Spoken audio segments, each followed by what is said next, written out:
Assalamualaikum warahmatullahi wabarakatuh. Kembali lagi kita bersama-sama membuat resume fundamental saham dari laporan keuangan triwulan 1 2024 ya. Kali ini kita akan membahas CLPI Color Park Indonesia Tbk. Sebelum kita lanjut, saya ingin menyampaikan bahwa analisa ini adalah bahan pemikiran tambahan atau bahan edukasi. Jadi fungsinya adalah sebagai bahan pembanding dari analisa para investor dan bukan sebagai perintah untuk melakukan beli atau jual, karena setiap investor itu mempunyai cara analisa masing-masing.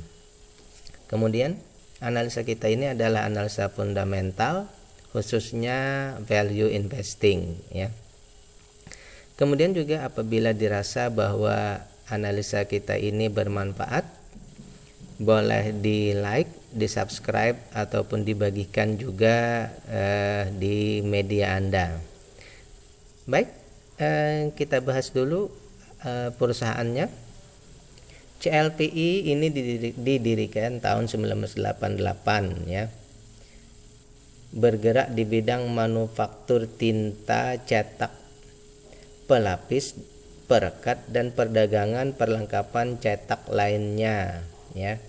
Jadi bidang mereka ini adalah tinta cetak, berarti ini lebih ke mungkin tinta bubuk ya, pelapis, perekat, dan perdagangan perlengkapan cetak lainnya seperti BOP film, PET film. Tahun 2010 ini mereka hanya punya satu pabrik di Tangerang ya, dan kapasitasnya sebesar 10.000 metrik ton.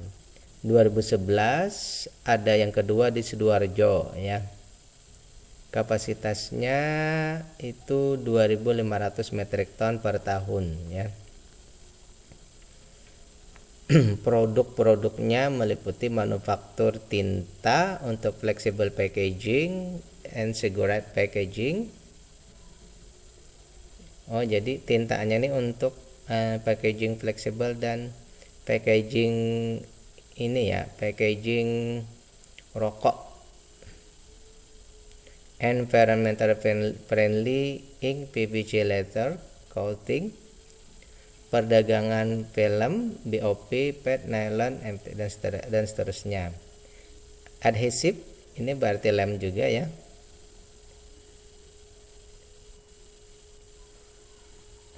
Baik,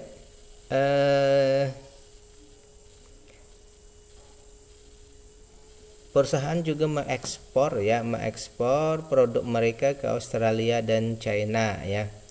Kemudian mereka juga, itu yang ada, sudah ada ekspor itu ke Australia dan China ya. Kemudian mereka juga mau mengembangkan ke Asia Pasifik ya. Baik, sekarang kita cek dulu. Saya ada mencek gambar-gambarnya yang ada produknya ya. Nah, ini tinta yang pada saat dibuat ya ini ya.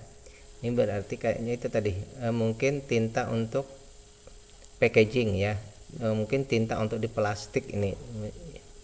Kemudian mereka juga memproduksi film dan filmnya dan lemnya ya.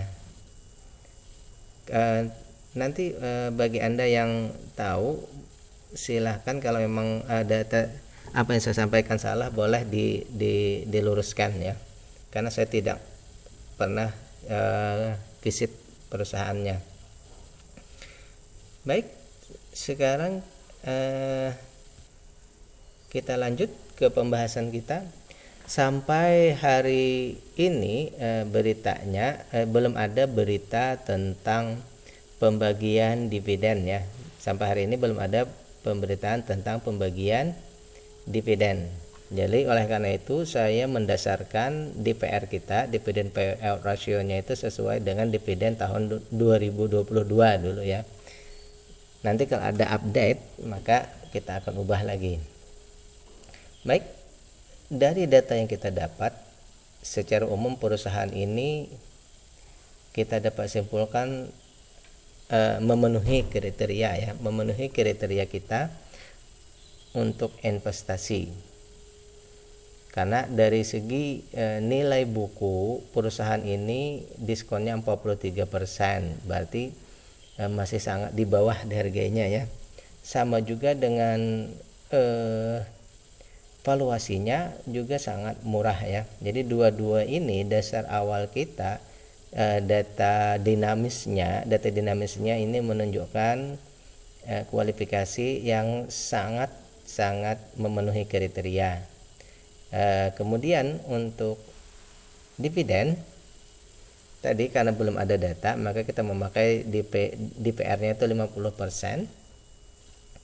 Untuk kuartal 1 ya, untuk kuartal 1 dengan 50%, maka nanti proyeksi kita di tahun ini, proyeksi ya, belum final nanti ya, setelah di 2024 selesai baru final.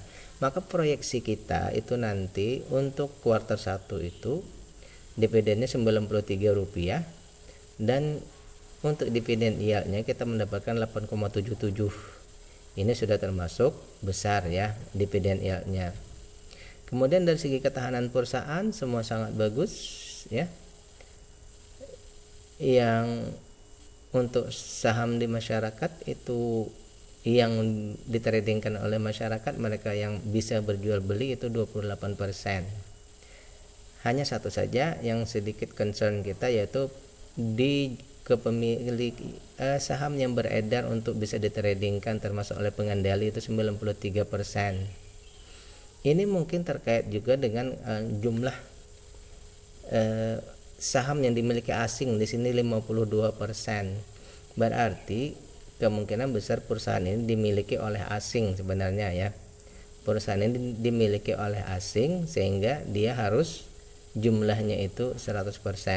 Namun secara jelas di sini bahwa sepertinya asing di sini tidak trading, tapi mereka memiliki perusahaan ini untuk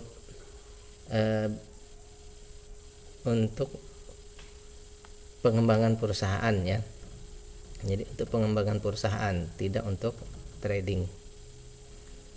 Oleh karena itu kalau sekali lagi, kalau menurut saya perusahaan ini layak untuk investasi ya. Kita tulis dulu layak investasi.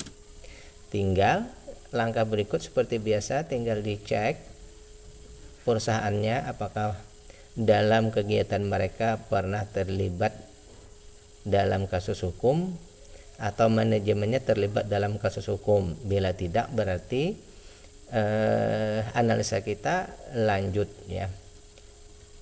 Jadi langkah 1 tadi menganalisa valuasi dan ketahanan perusahaan.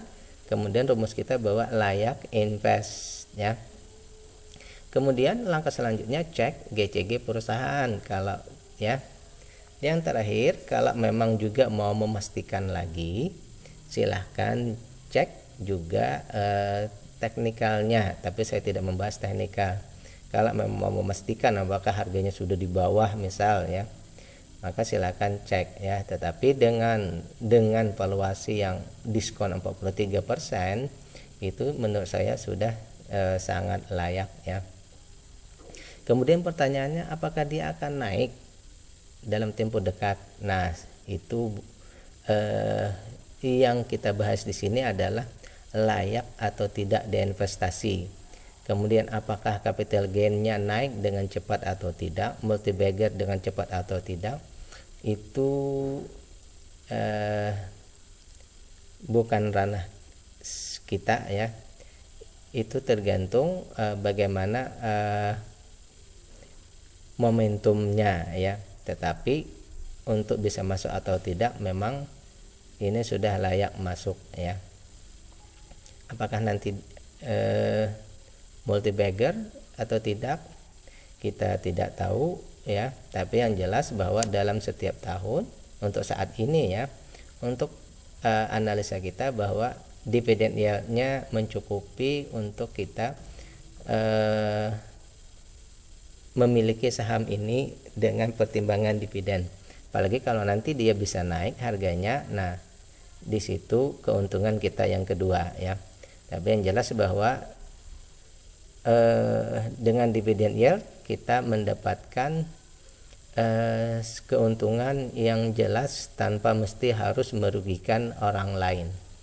Demikian, bila taufiq wal hidayah. Assalamualaikum warahmatullahi wabarakatuh.